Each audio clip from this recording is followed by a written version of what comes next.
Hello, everyone. My name is Julie Lim, and today I will be joined by my colleagues Julian Almonte, Kaylin Jones, Christy Kim, Michelle Moon, and Heather Wooten, and we will be sharing our research study exploring occupational therapy interventions for middle and high school students. Before getting into our study, it is important to understand the statistics. The number of students with disabilities in the nation's public schools is growing. Within the United States, there were 7.2 million students ages 3 to 21 served under the Individuals with Disabilities Education Act, also known as IDEA.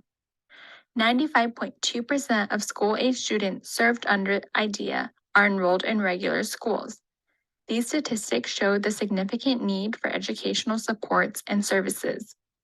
According to the Bureau and Labor Statistics, 12% of occupational therapy practitioners work in the education setting. Research shows that children between the ages of 0 and 13 years old are the primary recipients of school-based occupational therapy services. It is important to understand how occupational therapy practitioners can fit when looking at middle and high school students. As students transition into middle and high school, they face new developmental and life challenges. Some of these challenges include establishing new relationships, taking on new roles, and gaining more responsibilities, such as cooking, cleaning, and exploring employment. It's important to take into consideration how students will learn how to navigate these new changes. Current literature found that students who received occupational therapy services during these transitional periods had more positive outcomes within education, employment, and community participation. These findings suggest that school-based occupational therapy practitioners play an important role in supporting the students' transition into adulthood. While occupational therapy practitioners can address important and critical skills needed for middle and high school students, research suggests that occupational therapy practitioners may not be participating in transition services to their full potential when working with this population. This brings us to our purpose. The purpose of our research study was to identify the types of services and interventions that are being provided by occupational therapy practitioners to middle and high school students in the United States to ensure support for occupational participation, academic success in the school setting, and the transition to adulthood. So now I'll be discussing our methods. And in this slide, I'll be discussing the study design and instrument used in our research article. So our study employed a mixed method design incorporating both qualitative and quantitative data, which allowed us to gain a more comprehensive understanding of the topic. So to gather quantitative data, we utilized a 20-item anonymous online survey administered through the Qualtrics software. This software and platform provided us with a user-friendly and efficient means of data collection. And in addition to quantitative data, we also gathered qualitative data through our optional audio video recorded semi-structured interviews.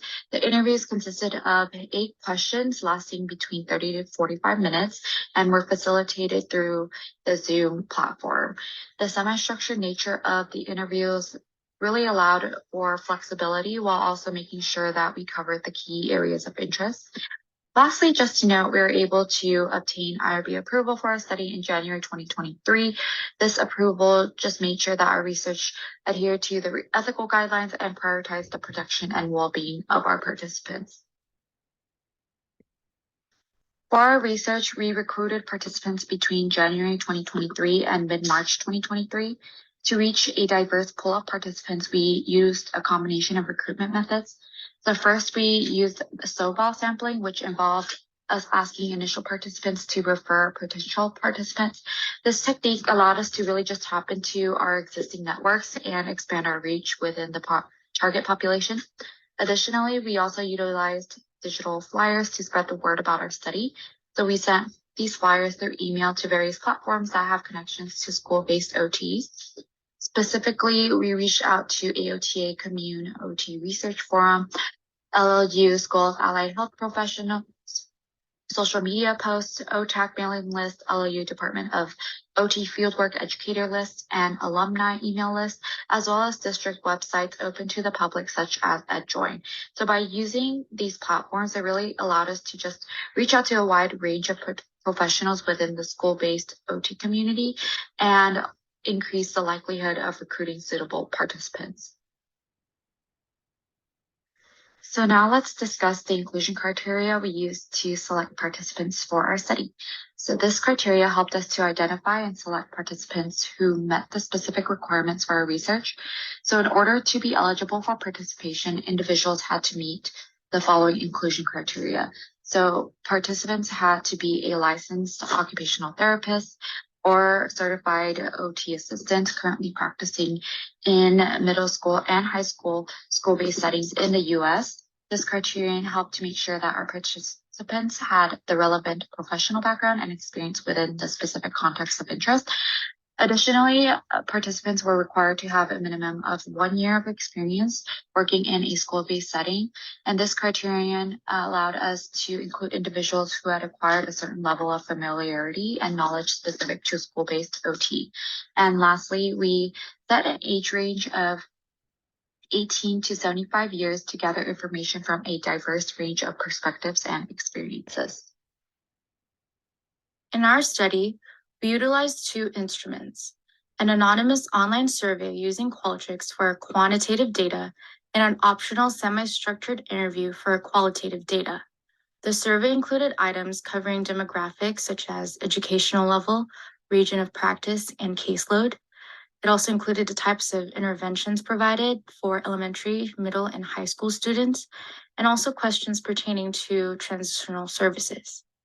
After completing the online survey, the participants who showed interest in participating in the optional semi-structured interview were provided a link. The semi-structured questions covered items including the types of interventions they provided for different educational levels, including elementary, middle, and high school, their perceptions on their students' challenges, like what types of skills do they find their children were struggling with, incorporating life skills and vocational skills, such as questions regarding interventions, challenges, and also their readiness for transitional services. Their perceptions on transitional services, like do they have a role in addressing transitional life skills?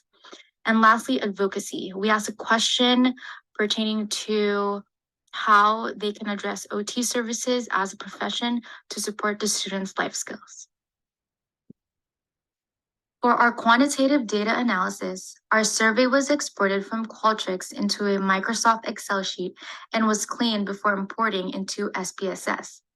Further data cleaning was done and analyzed using descriptive statistics via SPSS.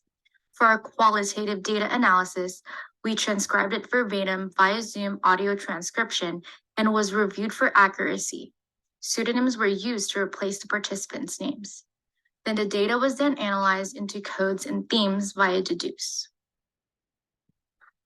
A total of 100 school-based occupational therapy practitioners volunteered to participate in the online survey.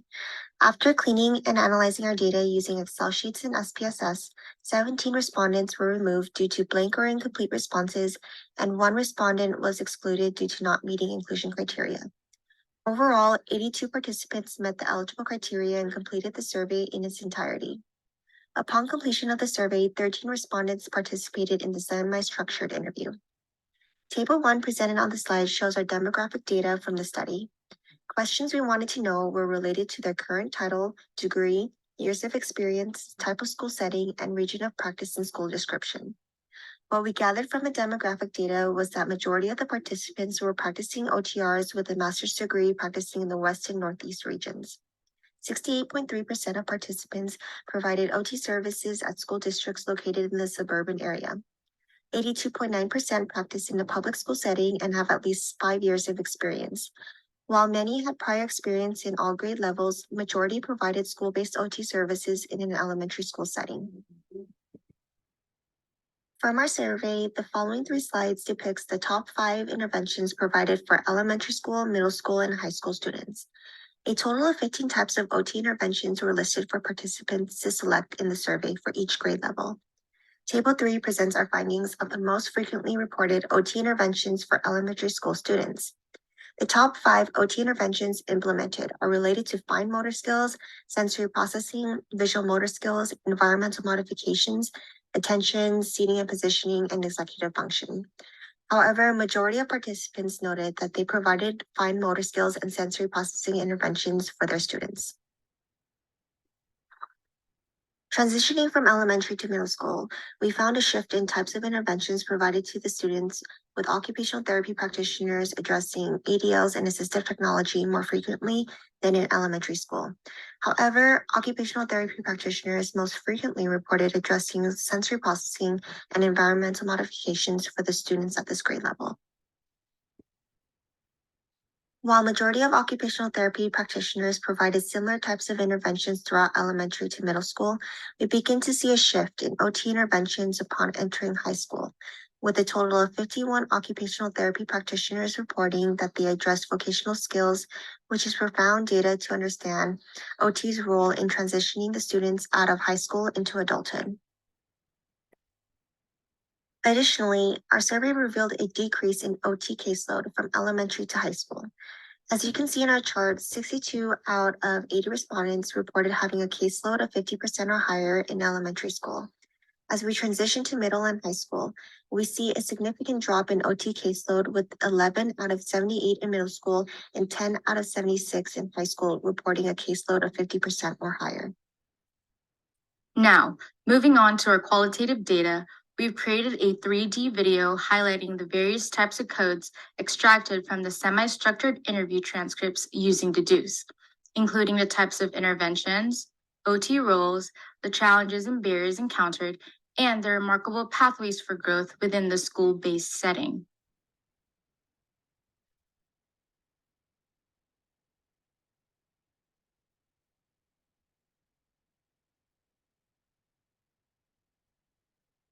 After analyzing the qualitative data from our research interviews, we found that the emphasis on the types of interventions being used differed between middle school and high school. Interventions were separated between activity-based interventions and occupation-based interventions for both middle school and high school. In high school, we found that occupational therapy practitioners focused their interventions heavily on occupation-based interventions compared to middle school, where many of the interventions used were activity-based. The delineation between the two suggests that occupational therapy practitioners place a greater emphasis on interventions that will help aid in transitioning to adulthood in the high school setting compared to middle school. Based on our interview responses, we gathered valuable data on the reported challenges that high school students in OT services face.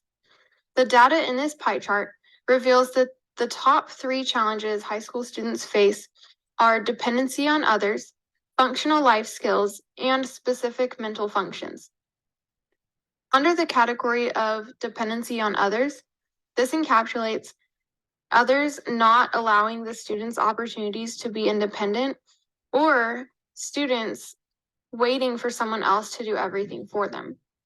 Under specific mental functions are things like executive functioning and attention skills. For example, one OTR stated, because they've always had somebody else do things for them, or they've always had a paraprofessional sit next to them.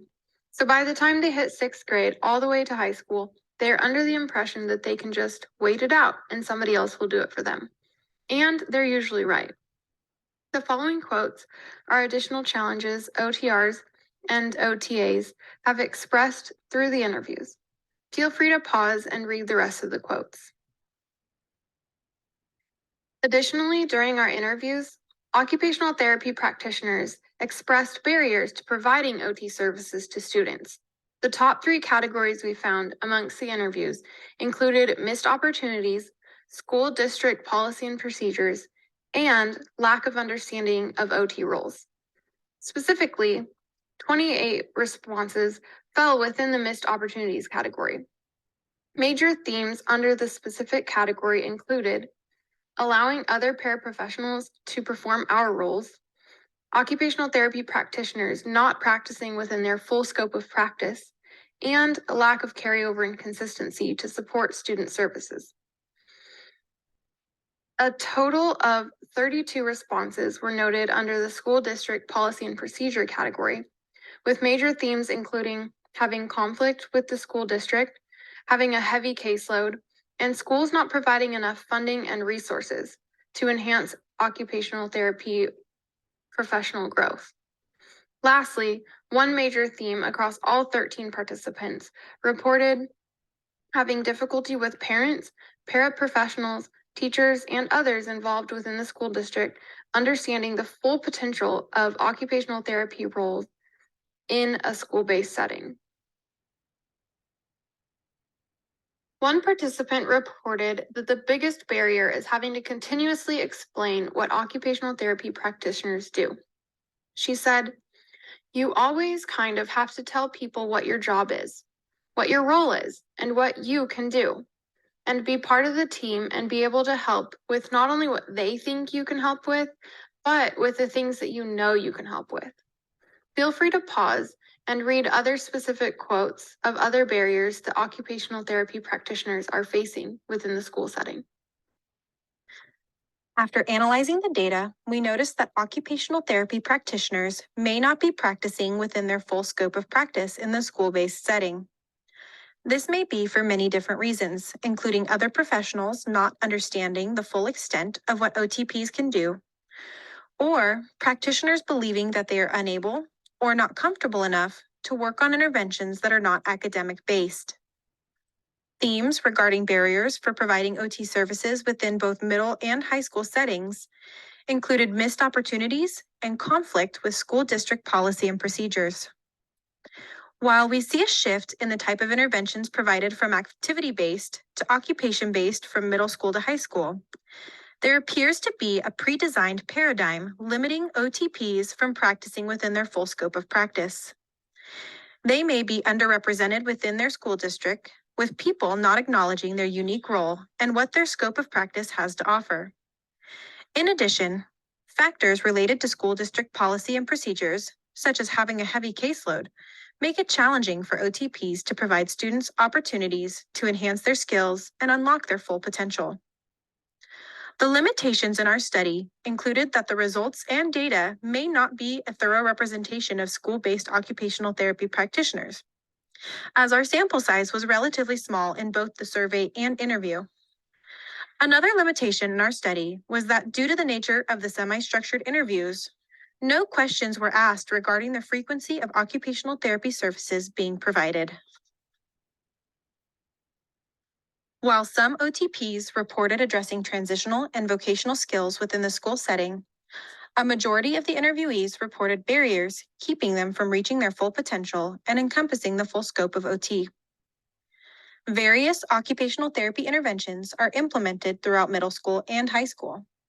This suggests that there is room for improvement in optimizing occupational therapy interventions in school-based practice. From our research, we were able to identify a shift of activity-based interventions to occupation-based interventions as children transition from middle school to high school. This shift aligns with the evolving needs of students and emphasizes the importance of engaging them in meaningful occupations to promote their development and independence. Most schools take a multidisciplinary approach to supporting teens with disabilities and preparing them for continued education, life skills, and vocational training. Our research revealed that occupational therapy practitioners in the school-based setting are not practicing within our full scope of practice because other professionals are unaware that we are qualified to do what they are doing. By advocating more for our profession, we can increase the opportunities that we have to work with students. Some of the practitioners we interviewed expressed how they can better advocate for students in regards to providing transitional life skills and expressed that advocacy can look like education, whether that may be through sending out newsletters or providing recommendations on the role of OT, as well as implementing additional programs within the school setting that focus solely on transitional services. In addition, in our efforts to better support students' overall success and independence, OTs can enhance their own professional knowledge and skills to increase their confidence in meeting the diverse needs of students in their care. Based on the results of our study, OTPs can play a greater role in advocating for transition services. Continued advocacy for the OT profession is needed for school districts and interprofessional teams to acknowledge OTP's scope of practice within school-based settings to provide adequate transitional services prior to graduation. This can be achieved through facilitating professional development opportunities for school-based practitioners in order to enable them to feel more comfortable and confident in their roles, which would in turn empower them to embrace their full scope of practice. This would create an environment where OTPs can effectively contribute their expertise and make a meaningful impact as students transition beyond school.